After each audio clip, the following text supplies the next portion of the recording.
Wakil Presiden Gibran Raka Buming Raka memimpin rapat penanganan korban erupsi Gunung Lewutobi di Graha, Badan Nasional Penanggulangan Bencana atau BNPB, Jakarta Timur pada Selasa 12 November 2024. Namun ada hal menarik yang jadi sorotan publik. Tak kalah Pak Gibran keluar dari mobil.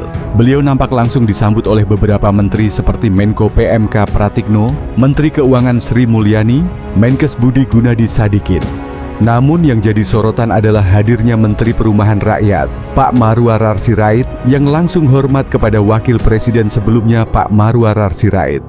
Menuai polemik lantaran hanya menampilkan foto Presiden Republik Indonesia Prabowo tanpa Wakil Presiden Wapres.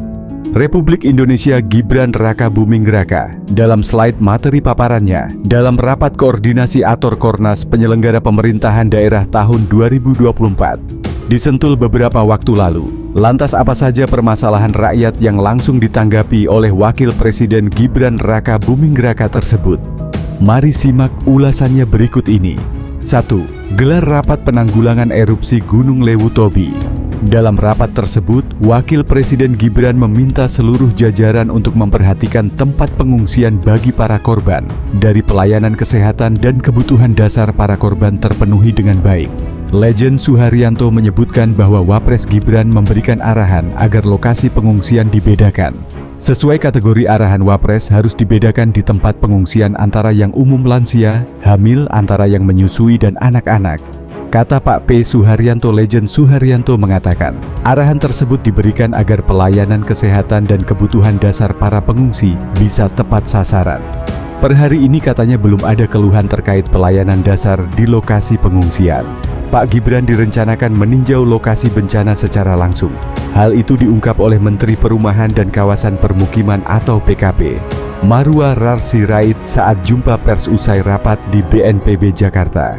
Pak Marwarar tidak menyebut pasti kapan Pak Gibran akan ke lokasi, kemungkinan dalam 2 atau 3 hari ke depan. Pak Marwarar mengatakan Pak Gibran akan mengunjungi Makassar hingga Tanah Toraja terlebih dahulu. Setelah itu barulah ke NTT untuk mengunjungi lokasi bencana. Kedua, tinjau langsung posko pengaduan. Lapor Mas Gibran, Wakil Presiden Gibran Raka Buming Raka meninjau langsung posko pengaduan. Lapor Mas Wapres di Istana Wakil Presiden Republik Indonesia.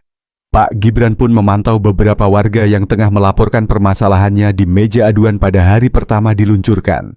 Kanal aduan lapor Mas Wapres di Istana Wapres Jakarta menerima sedikitnya 60 aduan dari masyarakat secara langsung dan sekitar 1000 aduan melalui jalur WhatsApp layanan tersebut.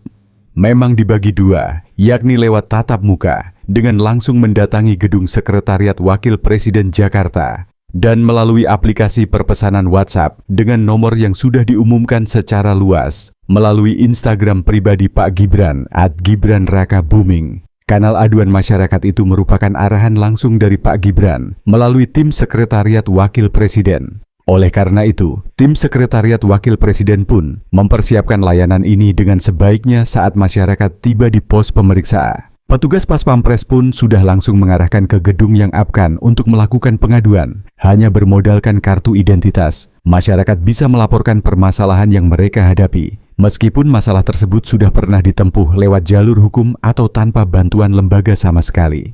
Ketiga, usul Undang-Undang Perlindungan Guru. Pak Gibran menyoroti kriminalisasi guru yang marak terjadi beberapa waktu terakhir. Beliau mencontohkan guru di Bengkulu yang kehilangan penglihatan mata kanan akibat diketapel orang tua murid. Lalu guru di Sidoarjo yang harus berhadapan dengan hukum usai mencubit siswanya. Beliau meminta agar Undang-Undang Perlindungan Anak tak disalahgunakan. Pak Gibran juga mengusulkan perlindungan hukum bagi para guru. Jadi mungkin ke depan perlu kita dorong juga, Pak Menteri Undang-Undang Perlindungan Guru, ucap Pak Gibran saat menghadiri rapat koordinasi evaluasi kebijakan pendidikan dasar dan menengah di Seraton Grand Jakarta, Jakarta Selatan.